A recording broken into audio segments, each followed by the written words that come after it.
사랑하는 새벽나라 친구 여러분 안녕하세요. 여러분과 함께 화요일 말씀을 묵상할 김종호 목사입니다. 가을을 추수의 계절이라고 합니다. 풍요와 결실이 있는 계절이라고도 하는데요. 봄과 여름의 수고와 노력을 통해 가을의 열매를 보게 되지요. 우리는 지금 11월을 마주하고 있습니다. 한 해를 열심히 달려왔지요. 의미 있는 열매를 경험하는 시간이 되기를 소망합니다. 그리스도인이 바라봐야 할 열매가 있습니다. 우리의 일상을 통해 그 열매를 맺어가는 오늘 하루가 되기 원합니다. 오늘 말씀의 제목은 성령의 열매가 주렁주렁입니다. 오늘의 말씀은 갈라디아서 5장 13절에서 26절입니다. 형제들이여, 하나님은 여러분을 부르셔서 자유하게 하셨습니다. 그러나 그 자유를 육체의 만족을 위한 기회로 삼지 말고 도리어 사랑으로 서로 종노릇하십시오. 왜냐하면 모든 율법이 내 이웃을 내 자신과 같이 사랑하라 라고 하신 한마디 말씀 안에서 완성되기 때문입니다. 그러나 만일 여러분이 서로 물어뜯고 삼키면 피차 멸망할 것이니 조심하십시오. 내가 또 말합니다.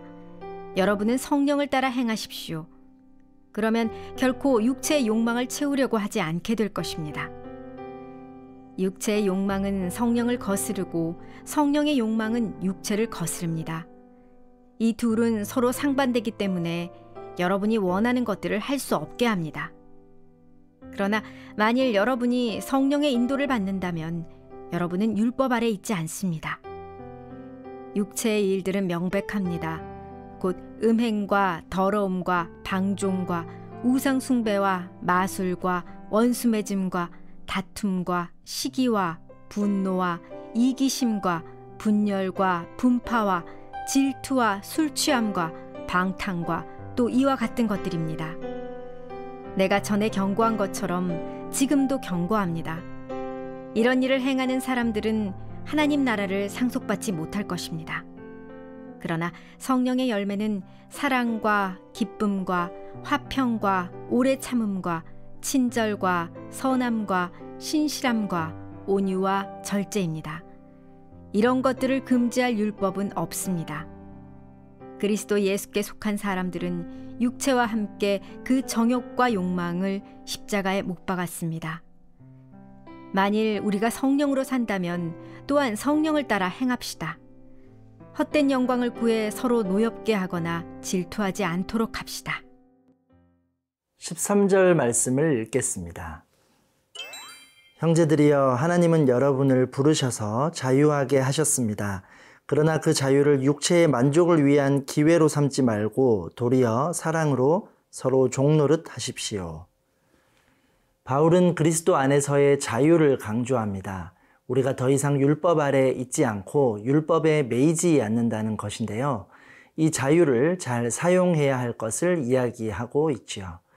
이것은 내 마음대로 살아도 된다는 뜻이 아닙니다. 무책임하고 이기적인 자유의 의미도 아니고요. 우리는 모든 율법을 지킬 수가 없습니다. 죄로 인해 절망할 수밖에 없는 우리의 삶을 예수님이 구원하셨고 또 자유를 주신 것이지요. 이 자유를 지키는 좋은 방법이 있습니다. 종노릇 하는 것인데요. 종이 되는 것이 자유를 지키는 방법이다. 역설적이죠. 그리스도의 사랑으로 종노릇 하는 것입니다.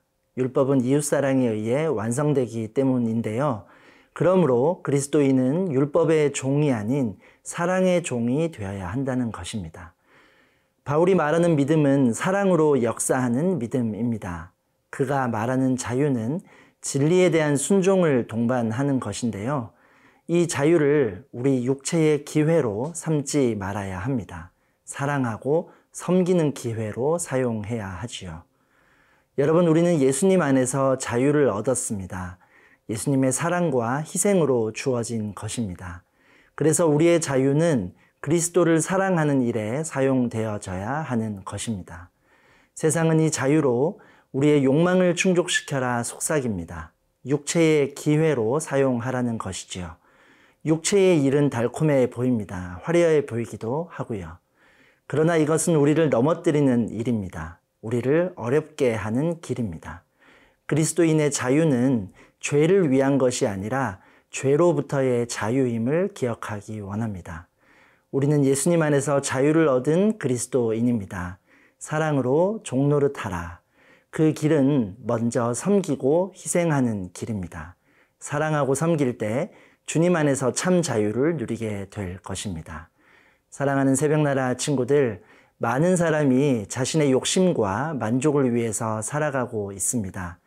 하나님의 자녀인 우리가 가져야 할 올바른 삶의 방향성은 무엇이라 생각하나요? 우리 안에 계신 성령의 인도를 통해 언제 어디서나 선한 영향력을 나타낼 수 있는 여러분이 되기를 축복합니다.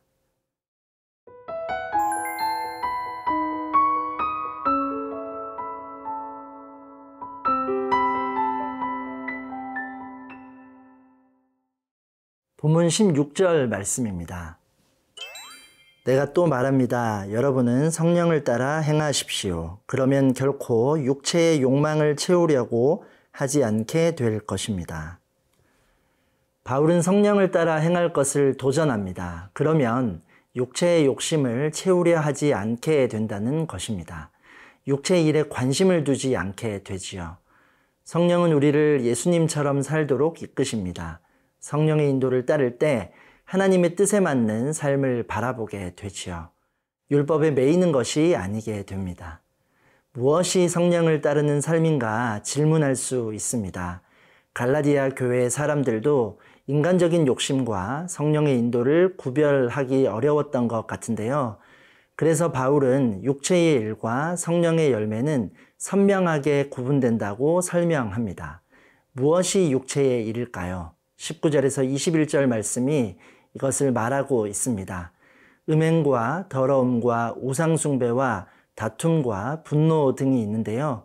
쾌락을 추구하는 무절제와 세상적인 욕심, 집착하는 마음도 여기에 포함됩니다.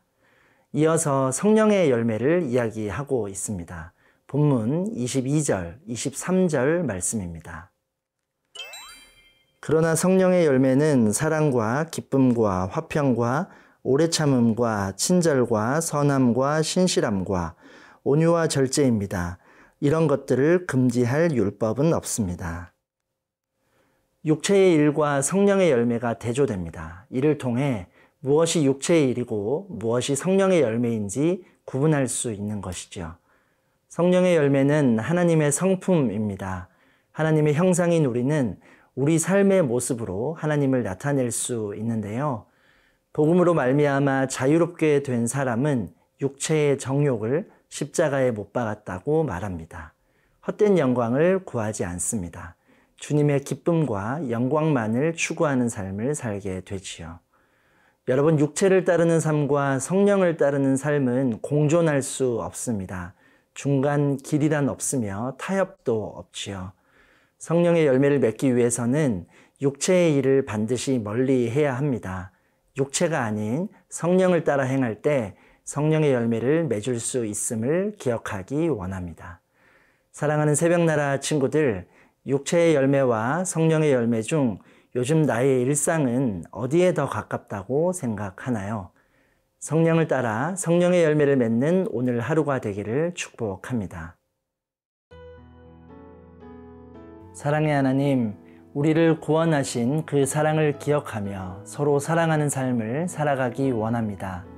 육체의 일을 멀리하게 하시고 성령의 열매를 풍성히 맺어가며 거룩한 삶을 살아가는 우리가 되게 하여 주옵소서. 예수님의 이름으로 기도합니다. 아멘.